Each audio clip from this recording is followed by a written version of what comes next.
Let's start like we normally do. Short period of bell meditation. Wherever you are behind your avatar, please get into a nice meditation posture. And as I ring the ching bell, the idea is focus on the sound of the bell. We want to get that deep listening going. We want to get that concentration going so we can all absorb some Dharma today. You're going to get distracted. Happens to all of us. When it does, I just want you to gently remind yourself, oh yeah, I'm supposed to be listening to the bell. And go right back to doing that. So short meditation, pause, 3 recitations, and on with the talk for today. So I'll give you a moment, get into a nice meditation posture wherever you might be behind your avatar. We begin at the sound of the bell.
I go for refuge to the Buddha, the teacher. I go for refuge to the Dhamma, the teaching. I go for refuge to the Sangha, the taught. I take refuge in the Buddha. I take refuge in the Dhamma. I take refuge in the Sangha. I have taken refuge in the Buddha. I have taken refuge in the Dhamma. I have taken refuge in the Sangha. 3 pure precepts. Cease to do harm. Do only good. Do good for others. Bodhisattva vow. However innumerable all beings are, I vow to lead them all. However inexhaustible my delusions are, I vow to extinguish them all. However immeasurable the Dharma teachings are, I vow to master them all. However endless the Buddha's way is, I vow to follow it completely. Swaha.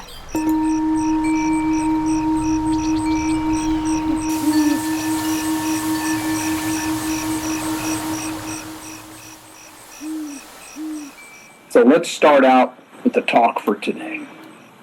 Talk for today is on spiritual immunity.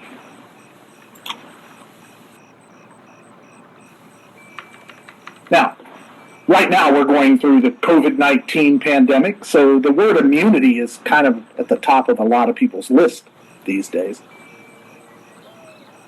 So sometime, and this just happens to be one of those times, during our lives, we're all going to experience some sort of illness that attacks the body. Fortunately, the body, though, employs this apparatus to ward off bacteria or viruses, the nasty bugs that we can get, and even poisons. What we have is an amazing physical immune system. Immunity is that internal defense mechanism. It keeps things from causing you harm. I look at it as kind of the pure precept of anatomy. It's cease things that do harm. But when the body is attacked, this immune system, it arises to defend it from things that might harm it. It's good. White blood cells, they go on the defense, and antibodies, they go on the offense. People do all sorts of things, too, to strengthen their physical immunity. There are proponents of things like better nutrition, less stress, more sleep, even a better social life, of course, exercise, and there's herbs and stuff, that people say are factors that can aid the immune system. So there's all this opportunity out there to strengthen our physical immune system. Yet, there is an immune system that continually protects you from what can cause your bodily health to suffer. And so you see value in it. Right? You see value in taking care of that physical immune system. That's good. We want to do that. But you're also going to suffer psycho-emotional maladies that a high white blood count and antibodies, they can't do a thing to help. Feelings and thoughts, they can arise that question whether you are on the right path or whether you should be on any path at all. You might begin to experience disconnection from the world around you, and you might begin to feel disconnected even from the people that populate it. Death, loss, confrontation, these are all experiences that human beings share during their lives. And this is when those negative reactions or dispositions can arise, like anxiety and fear and anger and hatred.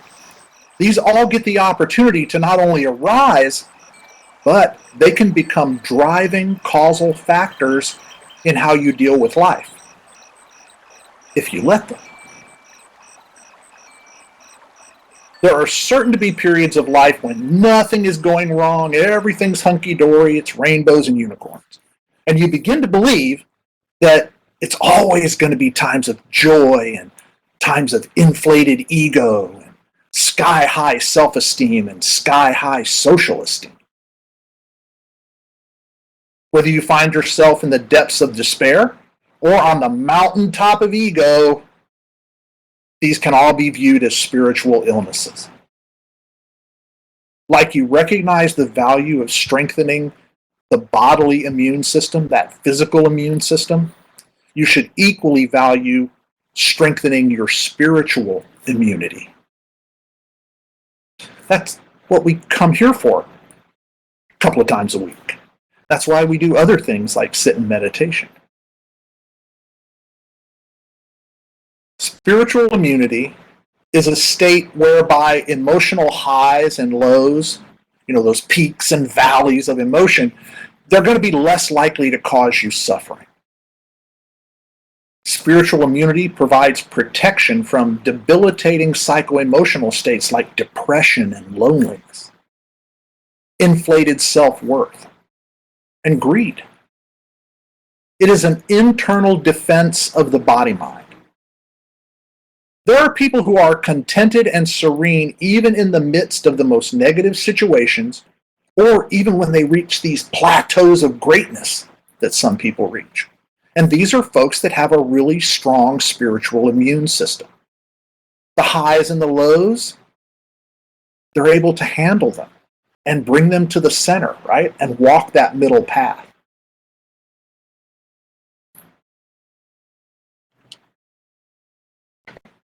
there's going to be some of you at least that are thinking at this moment, well, immunity from bad stuff, I want a lot more of that, but I don't want to be immune from the good stuff. Okay? That's good. Spiritual immunity isn't a mode of protection from the action or the experience. It is protection from your inappropriate reaction to whatever that situation might be. So it can't change the situation. It can change how you respond to the situation. Spiritual immunity guides the practitioner toward appropriate responses that are grounded in the reality of the situation. And therein lies its value. It gives you the strength to not overreact emotionally, but to respond appropriately to life situations, to act in ways that promote things like harmony and happiness and health, right? That whole human flourishing thing I talk about so much.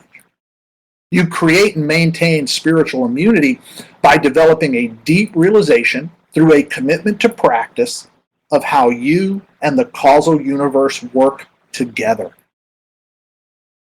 At least most of the time. Meditation, mindfulness of disposition and habits, awareness of causality and impermanence, and sitting with the Sangha, these are major components in the creation of your spiritual worldview.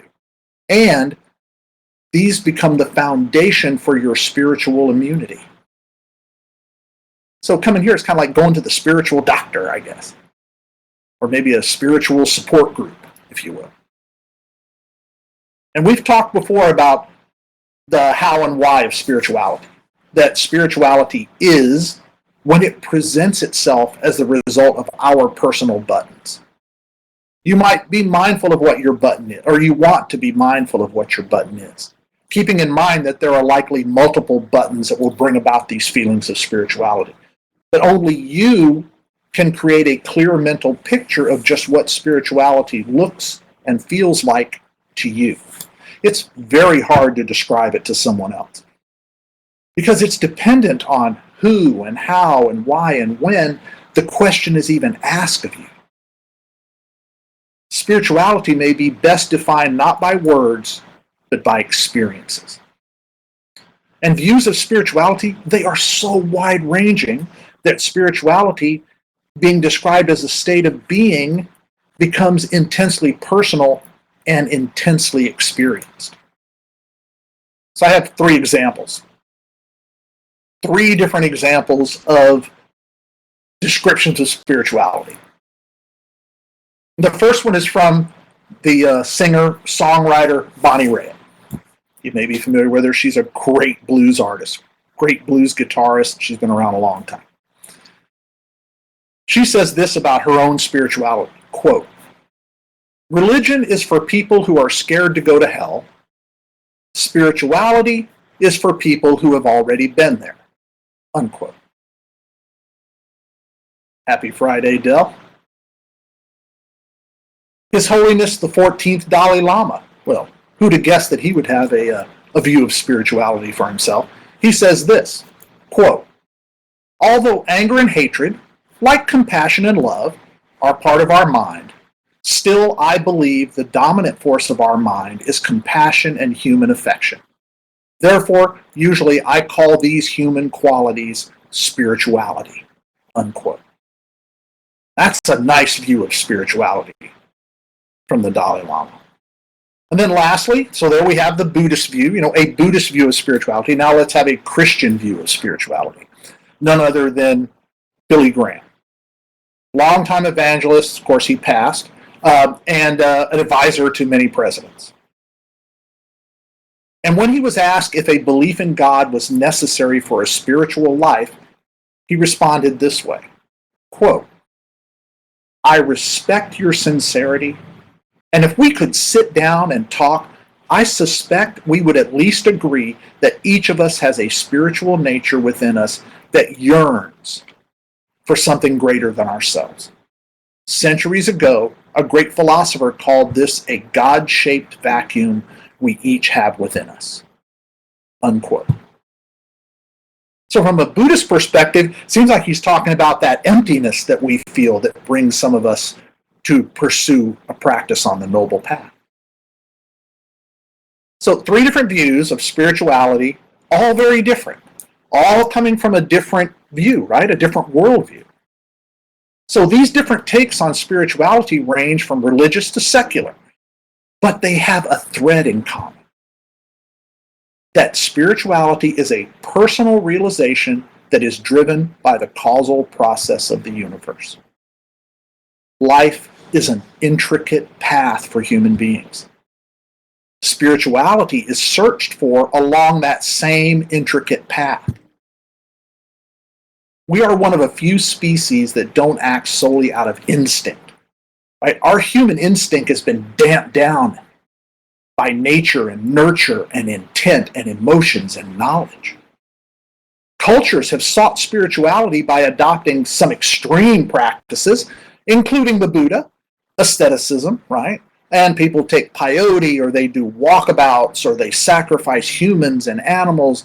They do lots of meditation, and of course there are other actions that have fueled the search for spirituality. And for some, spirituality, it has no religious connotations at all. While for others, it's all about religion.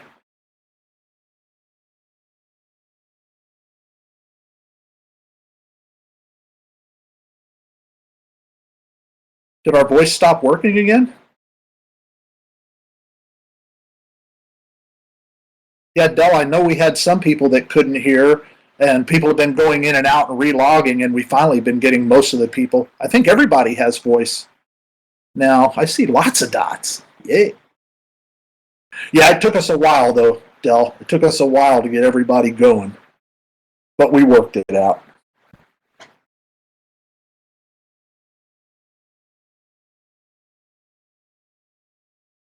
So I'm going to go back to about human instinct. It's damped down again by nature and nurture and intent and emotions and knowledge. And add in a desire to cover a spiritual facet, or discover rather, a spiritual facet of life, and things get mighty complicated, right? They go from intricate to really complicated. Cultures have sought spirituality by adopting, let's say, some extreme prejudices. Or, I'm sorry, I got way out of this here. Let's start this again. So for some, spirituality has that no religious connotation at all, while for some, it's all about religion. Well, you strengthen that spiritual immunity by being aware of what activities and thoughts and experiences cause an arising of your spiritual nature. So this goes back to our responsibility. We talk about that a lot, right? That it's our responsibility. When situations arise that might tax or seem to weaken your spiritual strength, well, you go and you engage in activities that renew that strength. For example, Bonnie Raitt, she turns to her music. Well, the Dalai Lama, of course, he turns to the Dharma. And Billy Graham, he turned to his deep faith in God. So that was their personal aspects of their spiritual immunity, right? You have yours. We just have to find it. It's kind of like our Buddha nature, right? We got to dig it up. The realization of causality and impermanence can protect you from the psycho-emotional pains of loss and change. Acceptance of the Four Noble Truths of suffering provides a foundation for a deep and realistic understanding that while suffering is real, a path to getting out of that suffering is just as real. These ideals are the basis for spiritual immunity that you add to by finding the path to your own, let's call it spiritual medicine. What recharges your spiritual immunity? That's the question you need to ask. And that's the question you've got to answer with some rigorous self-honesty. And you might have to try a few things. And maybe, well, I'm not going to say maybe. Ultimately, there will be more than just one thing. I know one thing for me that charges my spiritual immunity is coming here twice a week and sitting with all you folks. And of course, regular meditation practice, the way we treat others. These are all ways that we strengthen our spiritual immunity.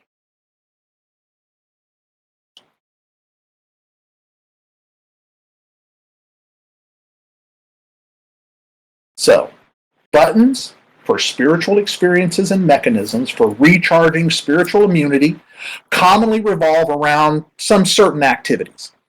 Whether we're a passive observer or an active participant, these activities strengthen awareness of connections with people and our interconnections with the whole of the causal universe. And I'll list a few of them here. Art. That can do a great thing for your spiritual immunity. Family, of course. Religion. Belief. And this is including but not limited to a Buddhist Sangha. We're talking about religion and belief systems overall. Music, of course, books, both reading and writing. Gardening is good, food, whether we're growing or preparing or eating. Of course, being with friends and making new friends. These are all ways, some of the ways that we can strengthen that spiritual immunity. Of course, there's volunteer work. Anything we do that impacts the well-being of other living beings, it's also a good way.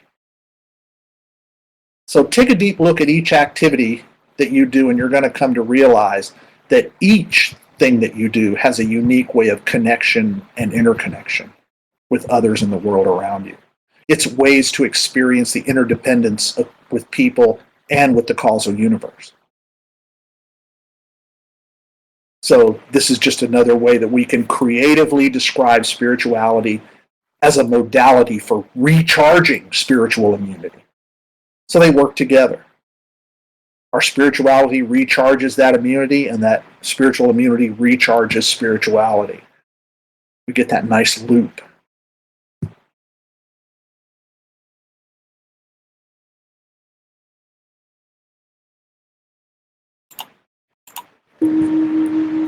All right.